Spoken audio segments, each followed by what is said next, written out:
I'm Eitan Weinstein. And I'm Naor Menninger. And you're listening to Two Nice Jewish Boys.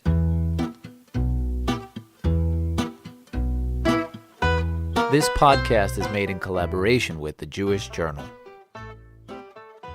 In 2011, civil war broke out in Syria.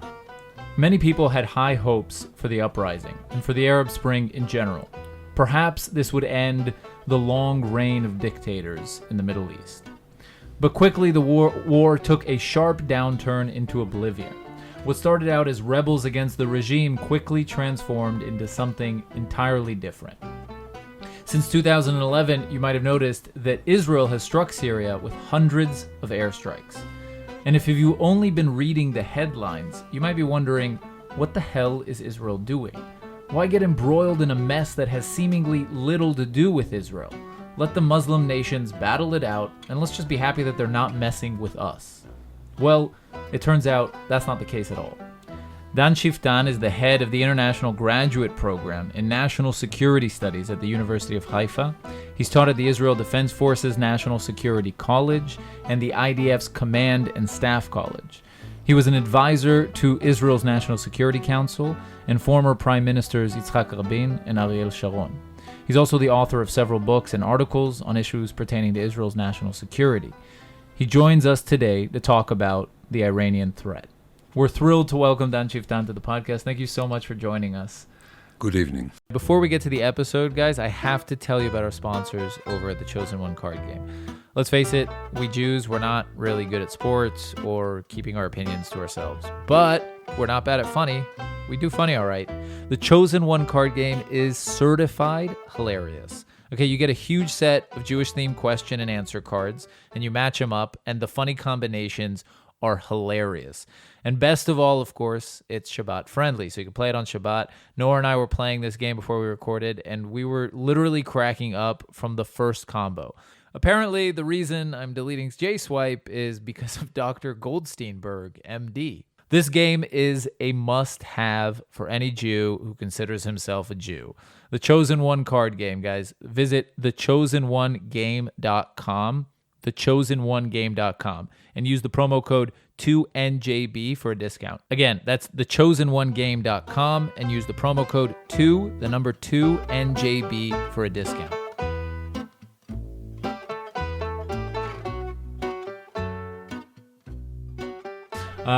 First of all, as you guys can see if you're watching this on Facebook, we have a very guerrilla setup today, but we're gonna plow through it. So when we spoke on the phone, it was actually very funny because you said to me when I said we want to talk about the Iranian threat, you said, "Oh, good. I thought you were gonna say that you want to talk about that stupid Palestinian issue." You didn't use the word stupid, but that it's not actually, I guess you were implying that it's not really a threat. Why is that? It is insignificant. It has no meaning in the broader regional sense of the term. It doesn't really have any impact on the region. If we had tomorrow a war between Israel and the Palestinians, or peace, everlasting, riding into the sunset, the regional effect would be zero, because it wouldn't deal with the major issues in the region. First of all, Iran, that we will discuss later in great detail, or if you look at the economic sustainability of Egypt, you look at the counter-revolution in Turkey. These are the major issues. Nobody cares about the Palestinians except the Europeans, who don't matter anyhow. 50% of Israeli population? No. If you look at what is happening at the elections, nobody even discusses the Palestinian issue. If you look at the opposition, nobody except Meretz even mentions it. Some people say we need to have a horizon, but nobody even mentions the term peace. Nobody thinks that there is a solution, or at least nobody who knows what he's talking about, okay? And people waste our time discussing this issue. I've written 3 books on the subject, so I'm somewhat knowledgeable. But I don't want to waste our time on something that doesn't matter. On the other hand, the Iranian issue impacts everything in the region. it impacts not only the region, it has major global significance. The United States is very heavily involved. It has to do not only with Russia and China, but with Japan, with many countries around the world who depend on oil from the Persian Gulf. It will determine to a large extent the fate of Lebanon, of Syria, of Iraq, of Yemen, you name it. Everything in this region will be impacted by the hegemonial ambitions of Iran, and they are dramatically more important than all the other issues in the region put together. Now, if you look at the long range, if you look at the last 100 years of history, and you look at the next generation, and that after that, there are other very fundamental issues like the profound failure, the structural failure of the Arab states. And this is tremendously important and very interesting, and if you want in a separate podcast, we can discuss it. But if you ask what is the acute question, let me give you only one example. Israel is at war, not at the risk of having a war. We are at war. It is a low-intensity war, but you mentioned it yourself. Hundreds of military actions in Syria, now in Iraq. So we're speaking about war. And something even more interesting, for the first time since 1956, we are engaged in a preemptive war. In other words, this is not a response to an aggression that has already been taken against Israel. It is to prevent the Iranians from having a potential of destroying or undermining the Israeli success story. So we've had a preventive attitude on the nuclear level. Until recently, we had it in Iraq in 1981, we had it in Syria in 2007, but on a conventional level, and at the moment we are not threatened by an Iranian nuclear power, we are threatened by conventional weapons. For the first time, we are not saying, well, things can get very serious, and one day, if we are immediately threatened, we will do something about it. What we are saying now is, we know that if the Iranians manage to build their potential in Syria and in Iraq, the next war can be unacceptable from an Israeli point of view. So let's prevent them from having the capability of hitting us. This is a completely new approach, and interestingly enough, I think the entire Israeli defense establishment, beyond parties, agrees that this is something that Israel must do. At the moment, it is relatively easy because we haven't had casualties with the exception of one F-16 that fell in Israel and the pilots are okay. But, and maybe if it becomes more serious, there will be disagreement in Israel. At the moment, there is no disagreement in Israel about it. So, just to clear some stuff out, what exactly is Israel bombing in Syria? Missile silos, launching Before we stations? come to the operative issue, let me explain the strategic context, because unfortunately we are focused on operative issues and we don't see the overall picture. So what is Iran trying to do in Syria? Iran is trying more than anything else to hegemonize this region. And because the Arab world is so weak and the Arab states are so incompetent in practically everything, and Arab societies are so weak, the Iranians can actually take over. Because in Iran we must make the distinction between a very impressive Iranian society and a barbaric Iranian regime. The Iranian society is very impressive. I don't know about the future of the Arab states. At least in the next generation or two, it looks very bleak. But if you look at the future of the Iranians, it is very promising because the Iranian society is very, very impressive.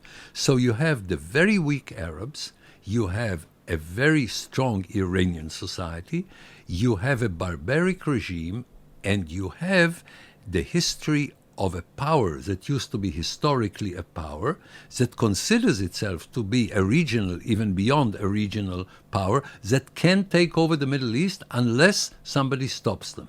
And there are only two that can stop them.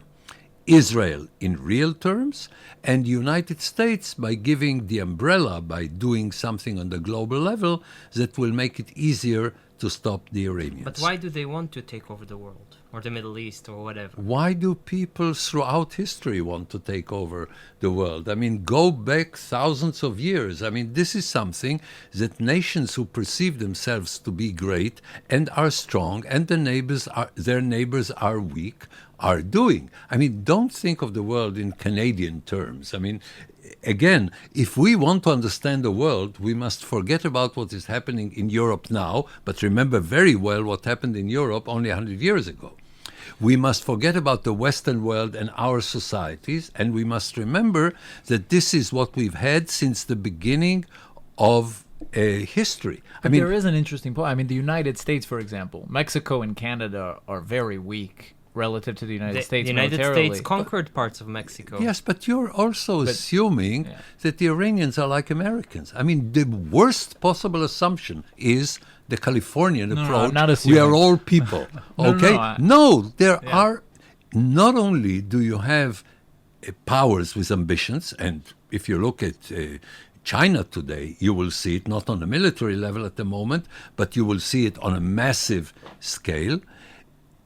You can see throughout history that powers want to dominate their region.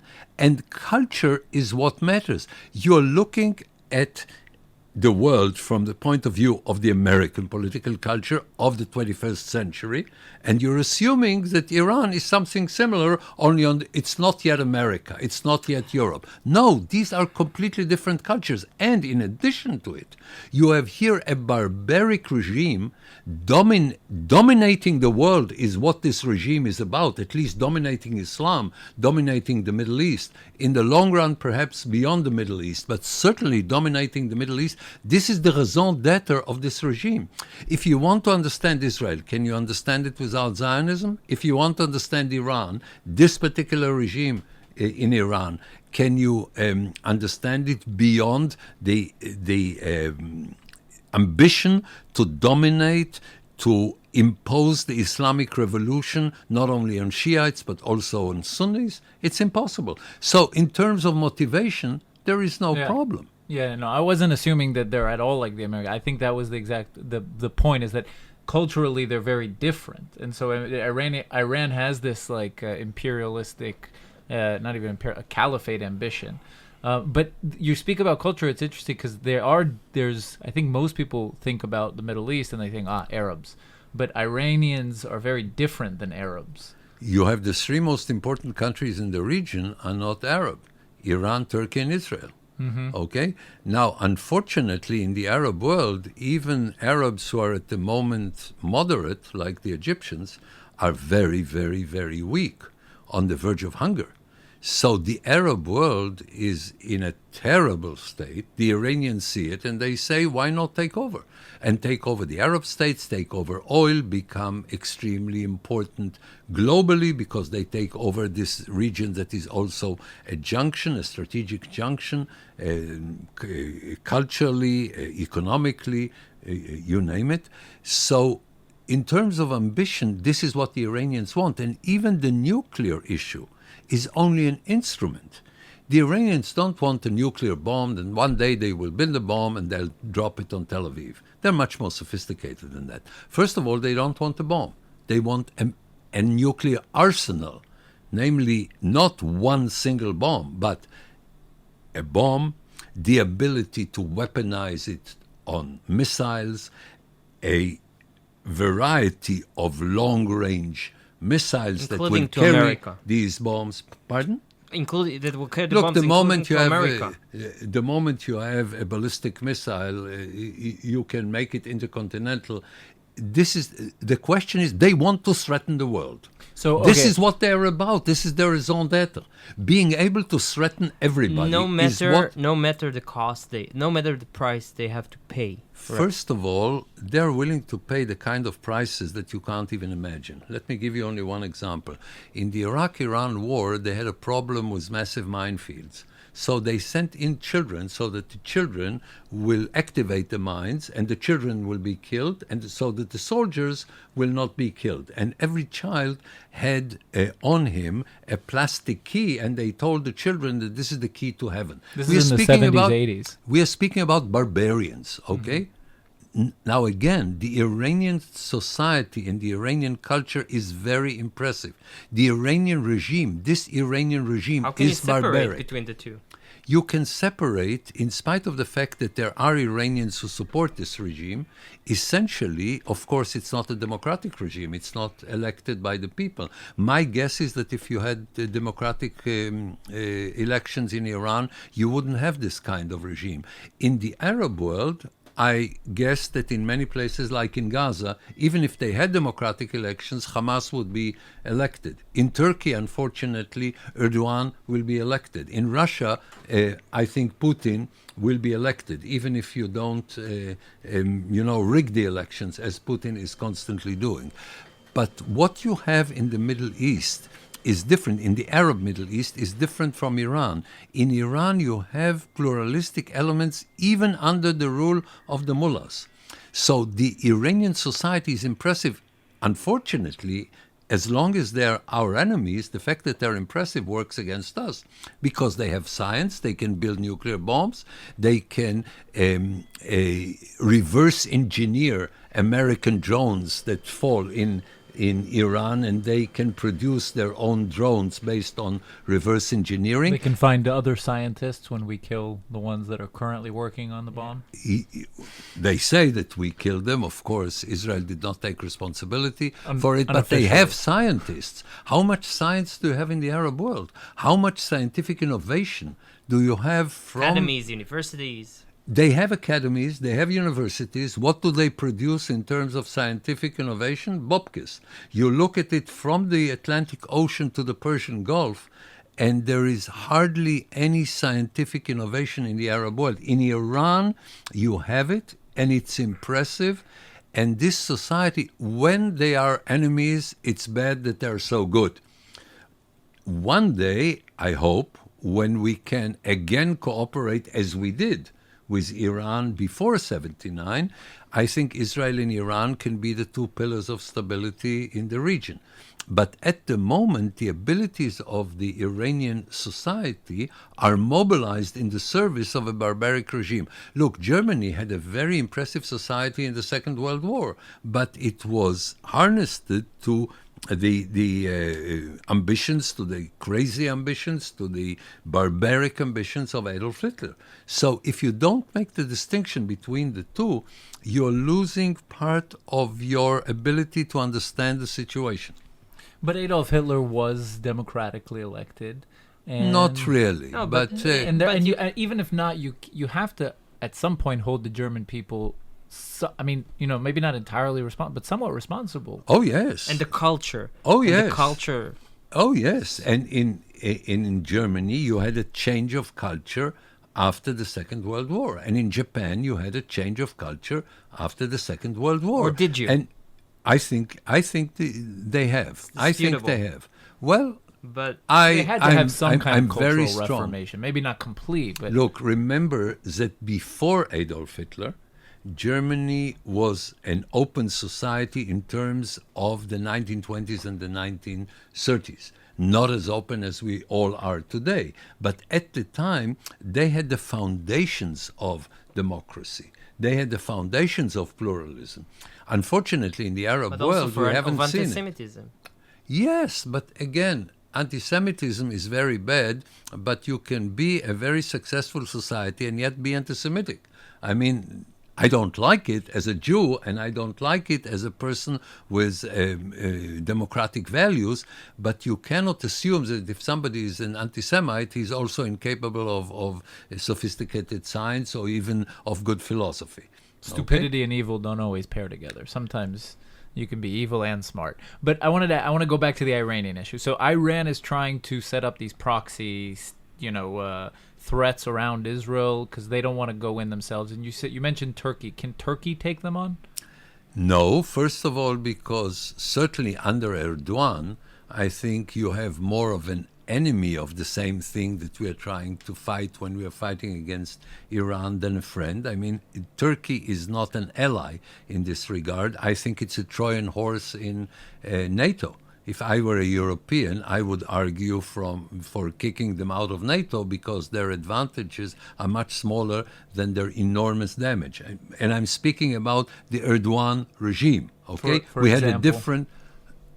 For example, they work with the Russians against the Americans. For instance, they bring the S-400 that when you link it to a member of NATO, you're compromising NATO. Okay? And this is why the Americans, and I hope it's only the first step, Threatened. have denied, Yeah. not only threatened, denied them the F-35. Okay? Because you're basically undermining it. The moment you work with Erdogan, you're undermining your very basic interest. So no, Turkey is not. And even the proxies are not the most dangerous thing. You have a very powerful proxy in Lebanon, namely Hezbollah. But what makes it powerful is not only billions of dollars, but practically the entire spectrum of advanced missiles that where Hezbollah is better equipped than most developed armies in the world. And Hamas. Okay. Also. Yeah, but Hamas is far but smaller Hezbollah and weaker. Have But again, hundreds of thousands of rockets aimed at us, not according to... not hundreds of thousands, 130,000. Okay. Most of them are short range rockets, not Small not comfort. guided Small missiles. comfort. And they're real. Yes, it is. No, it's a big comfort. It's a big comfort because what the Iranians are trying to do now is to take the dumb rockets that have no guidance, equip them with guidance, and make them 10 times more dangerous because they're guided. Okay? That's what we're trying to prevent. by This is what bombing. we're trying to prevent. But we're trying to prevent something else.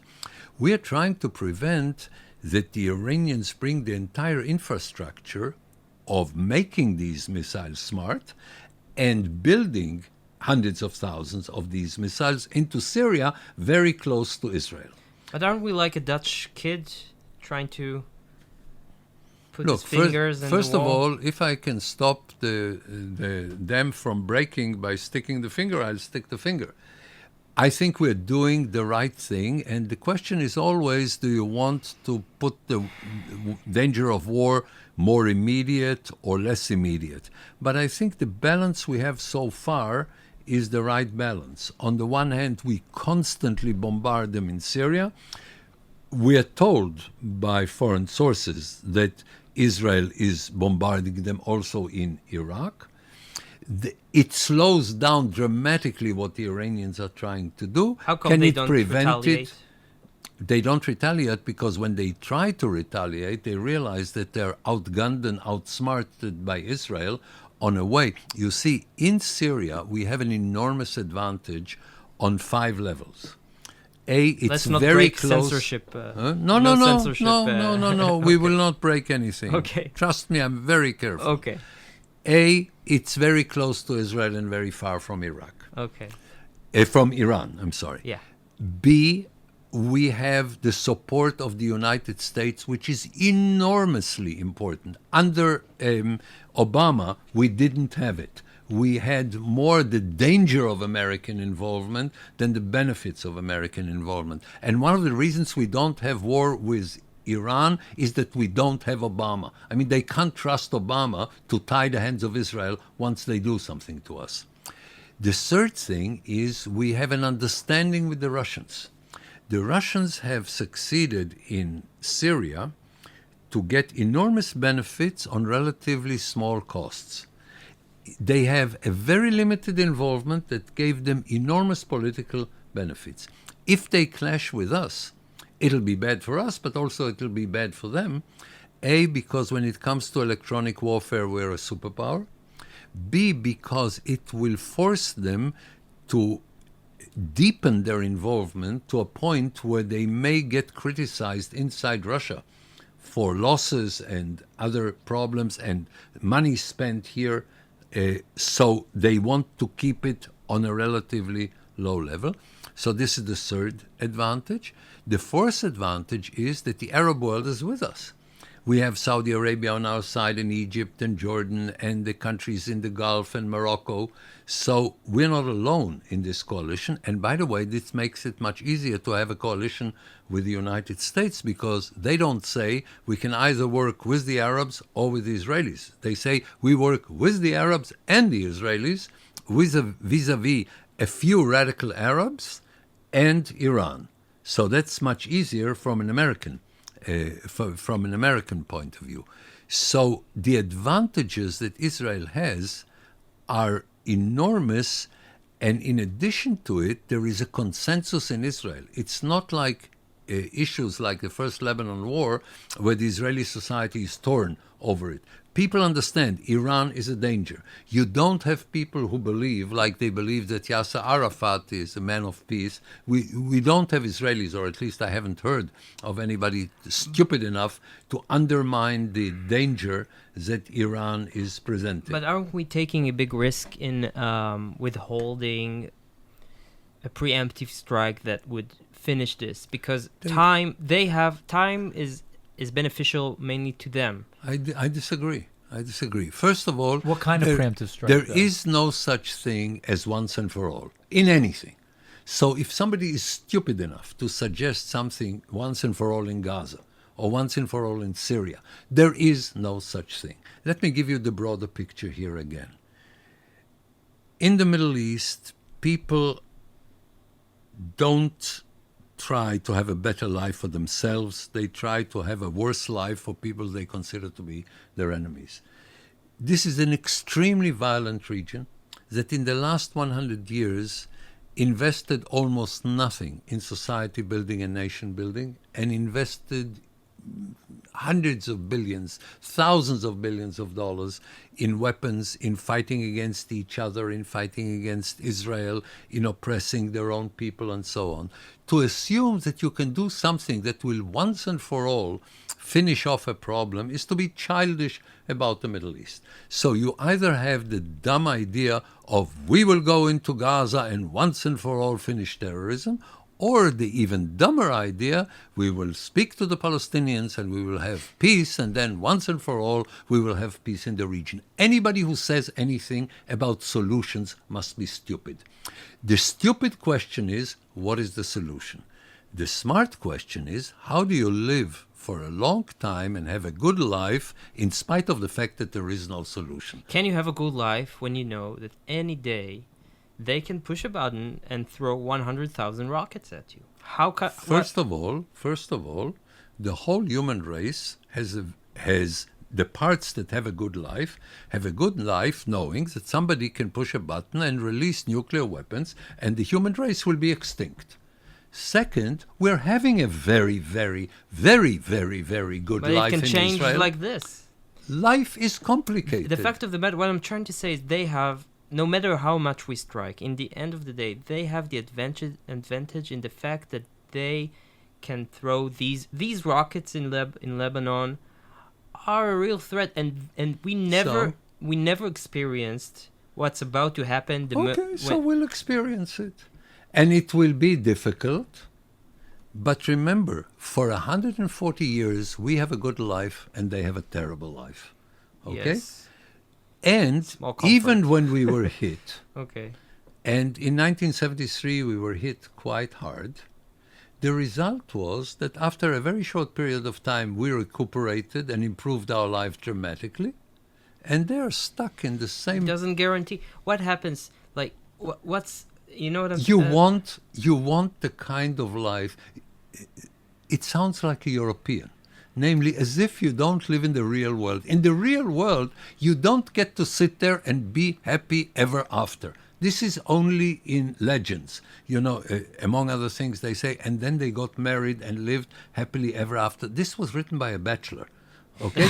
This idea that you can do something, be it military or be it diplomatic, and then problems will go away. This is exactly the way Europeans think about the world, and which is why they're irrelevant to the world, because they don't understand that it's a complicated place to live in.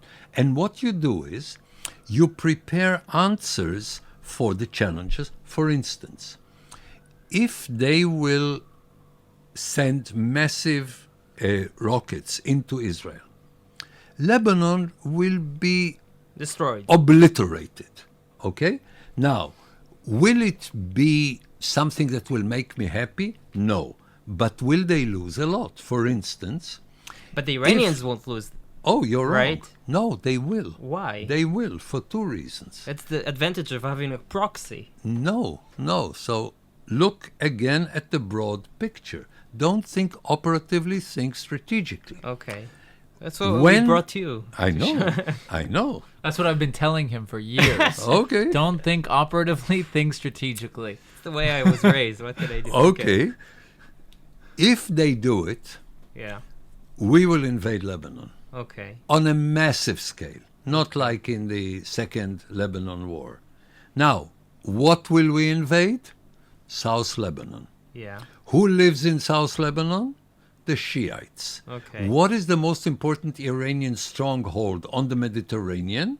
The Shiite South Lebanon. Okay. Now, when you have Israeli divisions going up and down South Lebanon, it shouldn't even be their objective. It should just be the byproduct of their going from one place to another, and the whole region is obliterated.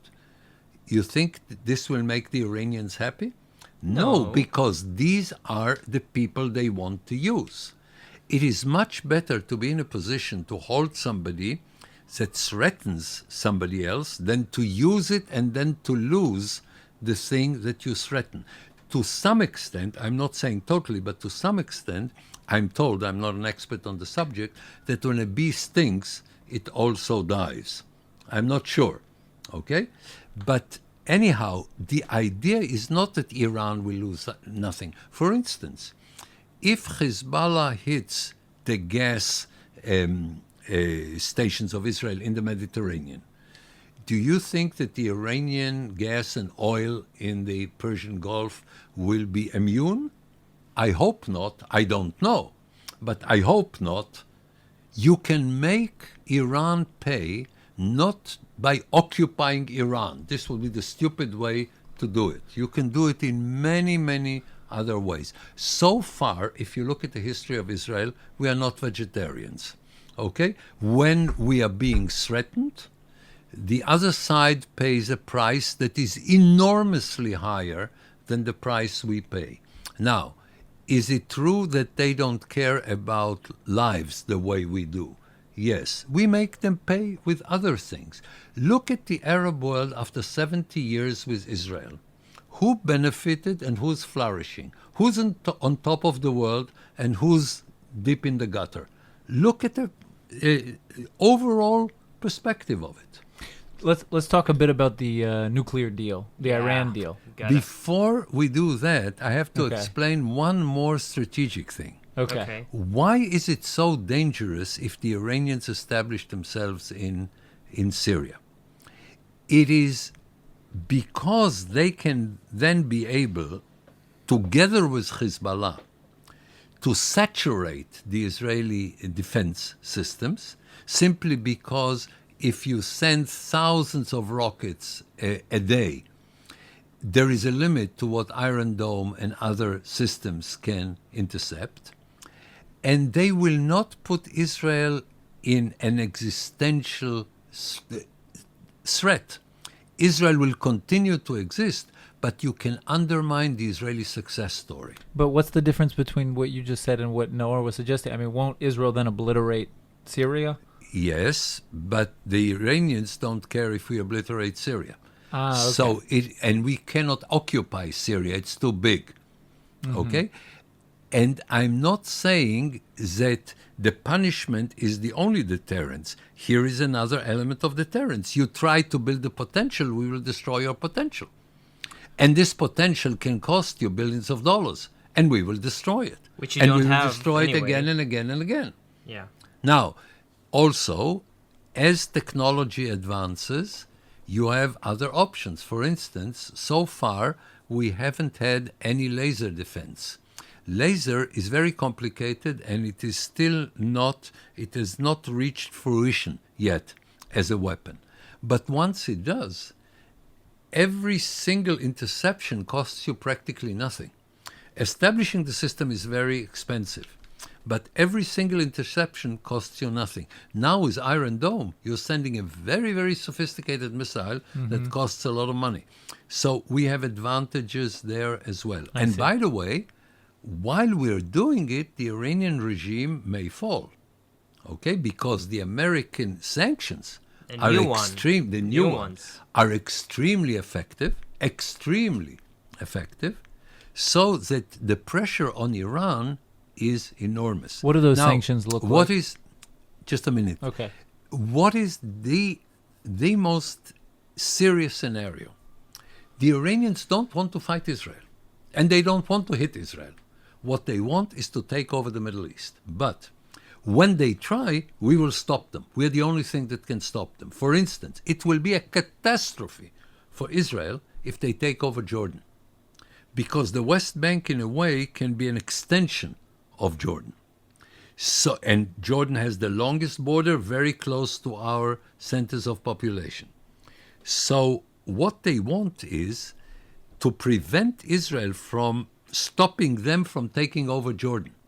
If they will try to take over Jordan, we will militarily stop it. And they want to tell us, if you will try to stop us, Tel Aviv will be bombarded. It's a game of So chess, so they're pinning our pawn they so are that we playing, can't move it they to are defend our playing king. chess. They invented chess. Okay, wow. They're very sophisticated. They're very dangerous enemies. Very, very dangerous enemies.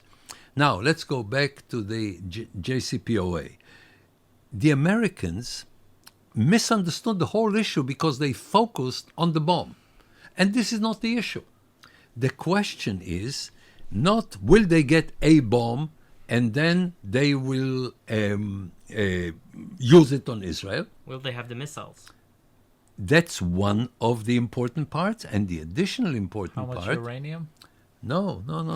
Again, We're you- playing the How much let's spices guess- in the rice? You have to see the overall perspective. Forget that you ever used whatever journalists are writing. Look above these issues. But Look, journalists are always right, and they're the smartest people. Don't believe what you read in the newspapers.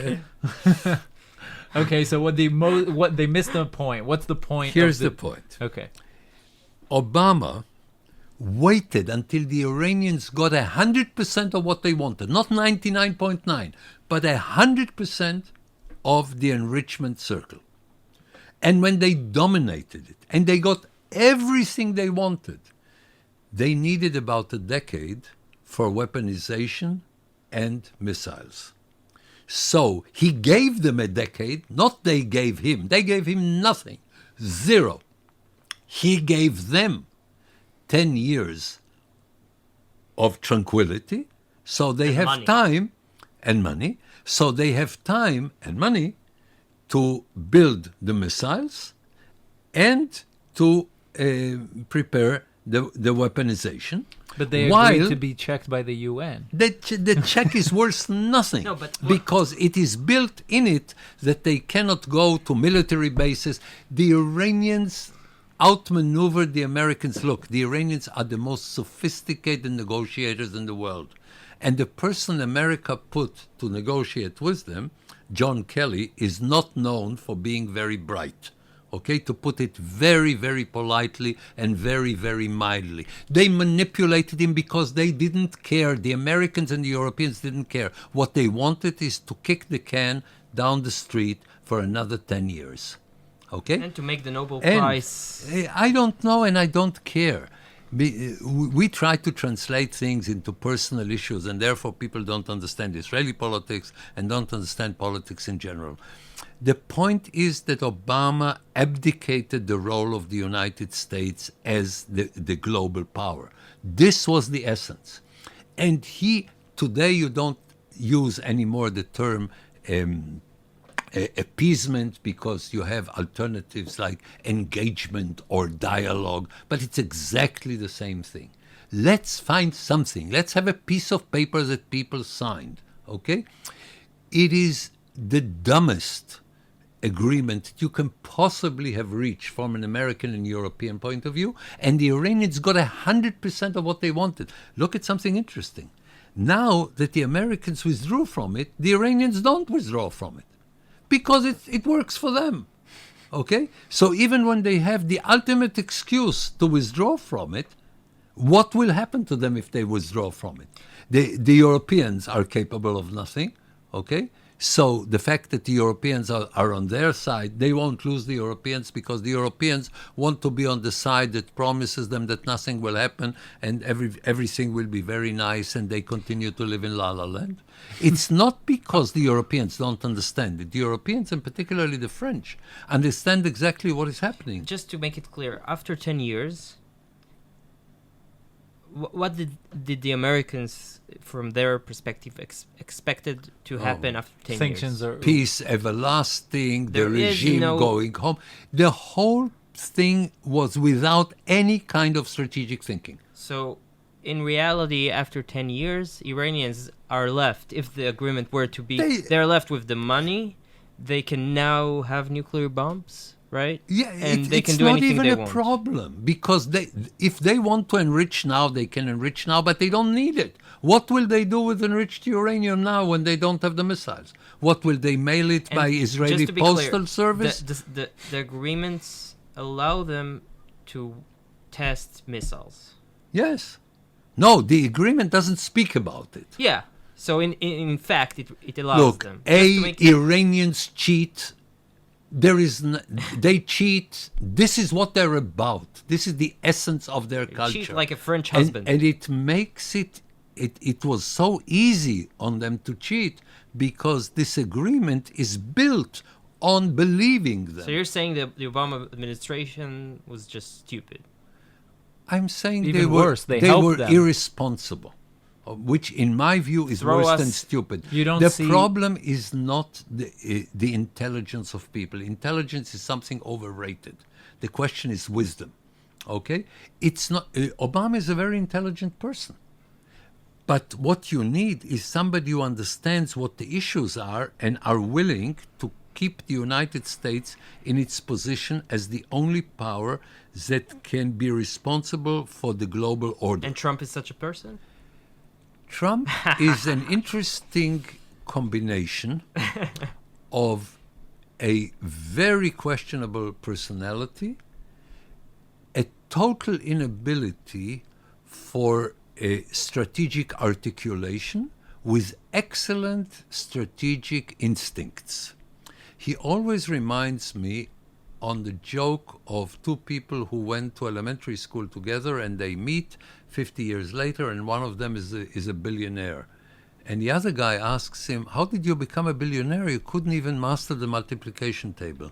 And the guy says, well, I buy my products for $100, I sell them for $422, I make my 4%, and I'm happy. Okay? You don't have to be a mathematician, you have to be rich. Okay? So I don't care how repulsive his statements on certain issues are or how... It's not relevant how, to our lives. That's what Americans Pardon? don't understand. I'm saying it's not relevant to us Israelis if his inner policies or his... we No. care about our interests. The question is, no, it's even beyond interest. The question is, does he understand the issues and is he willing to take it on? And when it comes to the real issue, understanding that Iran is a danger, is a major Another danger friend, to not- Europe, to the United States. to humanity. And I think it's forget, safe to say. I usually don't speak for humanity. It would bring me other problems that I don't Okay. want to encounter. But if you look at the overall picture and you realize that yes, Iran may be one day an ally of the United States, but it must be with a different regime. And for a different regime to come, this regime must fail. And whatever is good for the Iranians is bad for America, bad for Europe, bad for Israel, bad for most of the Arab states. Understanding that if the Iranians can agree to something, it means that you were stupid. If the Iranians are for it, you must be against It's it a because catch-22. there is a zero-sum game when it comes to the overall picture. You can have an agreement on this or that issue. We live in a complicated world. You can have identical or overlapping interests on one or more issues. But if you look at the overall picture, Iran and the United States, Iran and Israel, Iran and Europe have a zero-sum game. Whatever is good for this regime is bad for the West, is bad for most of the Arab world. But you have to ask, I mean, when dealing with a country that, throws gay people off the roofs of buildings and says death to America and death to the great Satan, death to the little Satan every other Monday and Tuesday, if Obama's going into this believing, when Obama went into it, believing that they have some kind of goodwill, is that stupidity, or is there some malice there? I don't think there is malice. I would not attribute to Obama malice. Look, the best definition for Obama, and I said it to his closest entourage, is something that Moshe Dayan used to say about some Israeli politicians. He said, this is a good guy in the bad sense of the term. זה בחור טוב במובן הרע של המילה. Okay? It is somebody who's a good guy. If you're a good guy, be a poet. Be a social worker. Don't be the president of the United States. Okay? In my book, the best president the United States had since the Second World War on foreign policy was Richard Nixon. Okay? Was he a lovable person? No. Was he a criminal? Yes. Who cares? Yeah, no, I know. Huh? And by the way, what is a crime? People doing politic things, and everybody did it, including people we admire. Okay? So the question is not if the guy is nice or cool. Okay? He is cool. I don't want a cool president. I want a president who knows what he's doing. Let me put it this way. If I were, to write a book about what not to do in the Middle East, Obama would sue me for plagiarism. Okay? There is hardly something wrong in the Middle East that he didn't do. I mean, the only good thing he did in the Middle East was not to intervene in Syria, which I wouldn't do. Okay. But not only did he do something terrible when he drew the red line and then backed off. In Syria. But after his presidency, he said that this is the thing he's most proud of throughout his presidency. Okay? Well, there wasn't much to be proud of, so. Look, I don't know anything about Obamacare, and I'm not an expert on domestic American issues. Yeah. I'm speaking about what Middle he East. did. Not only Middle East. Throughout the world, people on the American side understood that this guy is a major problem for them. Okay? But wait, let's get back to... yeah. Well, Trump. I wanted to... we have time? No. I was thinking maybe we'd end with I want to understand what Trump did now by withdrawing. How is it affecting...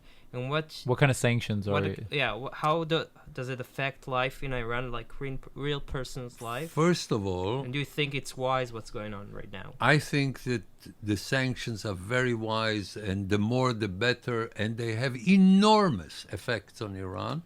And the reason I am absolutely sure, without the slightest doubt, that they have an enormous negative impact on this regime is the way this regime reacts, because it takes chances, like shooting down an American drone, like sabotaging oil tankers, like threatening the freedom of navigation in the Hormuz Gates, in a way that only a panicked. The Iranians are usually extremely careful, and this is something that works against them, but they are panicking. The situation is very, very, very bad. Let me put it this way. By Iranian admission, they have lost in the last 2 years approximately 12% of their GDP. Of the GDP. They had a negative growth of growth of 5% 1 year and 6% in the other year. This is enormous. If you look at inflation in Iran, if you look at the fact that they have to cut their allowances to Hezbollah is getting less money. Now, if you look at the major problems they're having, and primarily in their reactions that are a product of, I wouldn't say hysteria, but not very far from it. And the Americans are doing something very smart. They're saying we're not provoked into military actions. They had a lot of excuses to take military actions. They said this is what the Iranians want. They want the Americans to start asking themselves, are we going to get body bags from the Middle East? Do we want another intervention? Do we want boots on the ground in the Middle East? That would undermine the ability of Trump to do what he's doing. They say the economic pressure works. Let's intensify the economic pressure. So I think it's extremely effective. Every Iranian is influenced by it? I don't know. I don't know every Iranian, and I'm not interested in every Iranian. Again, I'm not a social worker. I'm interested in the economy of the country. The numbers, the big numbers. I'm interested in big numbers, and I see their reaction. Their reaction are testimony to the fact that it works, and it works very well. But this could, yeah. I think we need to wrap it up, but I do want to finish. Even though you talk a lot about high-level strategy, so I think this question might be a little too down to earth. But can we get your reaction to the whole Tlaib and Omar thing? The Rashida Tlaib, the congresswoman that were supposed to visit Israel. That's a completely different issue. Look, again, I must look at this from the broad perspective. I'm bored by tactical questions. The question is, does a country have the obligation to let people in that it doesn't want? And as far as I'm concerned, a country shouldn't even need to give an explanation. I don't like you. It's my country. I don't like you. Now, the question here is, we're speaking about congresswomen. These are so radical that I don't see a reason to let them into Israel. And the fact that even people who are pro-Israel in the Democratic Party don't like it, so they won't like it. I would not let them in. I think that the combination of saying, if you want to see your grandmother, okay, if you claim that it's humanitarian, as long as it's humanitarian, fine. But if you want to come here for propaganda against Israel, why should we help you? No, what's amazing is that they didn't even say, if you want to come. She sent a letter basically asking and saying, I won't do any BDS. And then all Israel did was like, okay, you can come. Look, she's doing BS all the time. So BDS is just adding one letter. I want to take us back to Iran before we finish. Sorry, okay. I want to ask you, if you can, give me if you look at the foreseeable future, taking into consideration everything that's going on right now, can you give me the best case scenario for us and for the Middle East, and the worst case scenario with Iran? Look, the best case scenario by far would be a different regime in Iran, because this will change the Middle East. Israel and Iran will be in excellent relations. The worst situation will be if Iran manages to take over the Middle East without a war. So again, looking at the strategic issue, you can say the worst is if Tel Aviv is bombarded on a massive scale. No. There is something worse than war, and this is capitulation. Because then when the war comes, you're finished. If the Iranians take over the Middle East, or large portions of the Middle East, for instance, Jordan, and then a war will come, this will threaten the existence of the State of Israel. At the moment, it will hurt Israel. And I very much hope it will not work, because deterrence will prevent it. But it is not the worst situation. So if you're not asking the stupid question that journalists usually ask, in terms of the man in the street, what will be the worst situation? Of course, if a missile falls on his head, it will be but I'm not interested in the man in the street. I'm interested in the many men and many women in many streets. I'm trying to look at the overall picture. Preventing Iran from dominating the region is worth risking war. This is what Israel is doing today. Yeah. It is Every risking. time we strike, we risk a war. We are risking war to prevent a war under circumstances that we cannot tolerate. Amazing. Okay. Thank you. Yeah, really. Thank you so much. Very enlightening. Thank you so much. Before we go, we have a collaboration with the Jewish Journal. a Jewish news outlet in Los Angeles. They're at jewishjournal.com. They have articles, podcasts. Check them out. And JewishJournal.com, guys. So also we have, we do this on our free time. I forgot what I was talking about. We do this on our free time, so we accept donations, guys. So if you want to help us out, go to 2njb.com/donate. now, Professor Schueftan, you have books in English? I have many articles in English. My major books are in Hebrew because I'm much more interested in impacting Israel than making a name for myself in academia. How can people read your English? Oh, first of all, they need to learn Hebrew because then they can converse with the Almighty much easier. You know that in Israel it's a local call, so we don't have a problem. But I've published quite a lot, but they can start by looking at YouTube and only realizing that I have a terrible spelling to my name. It is Dan, as in civilized Dan, and then something somewhat uncivilized, Schueftan. Start with German? the origin. It used to have an umlaut over the U, and the E compensates for it. So but in Wikipedia, I guess maybe for lazy people, it says or, and then it has the easy spelling. You should, in English. I've it never says or opened Schueftan. it. I have no idea what it says in, It says in Wikipedia. Or, it says Dan, the way you spelled it, and then or Schiftan. My daughter uses this okay, spelling, there we so go. maybe this Maybe is she the did reason. But the spelling is Schueftan, and you will be outraged. Just watch the YouTube. Maybe some things. popcorn, Huh? some Yeah. snacks. Okay, let's not go. Let's not be too detailed. Okay. Thank you so much, Professor Schueftan. It was Thank a you. pleasure. Thanks, Thank you so guys. much. Bye. Bye.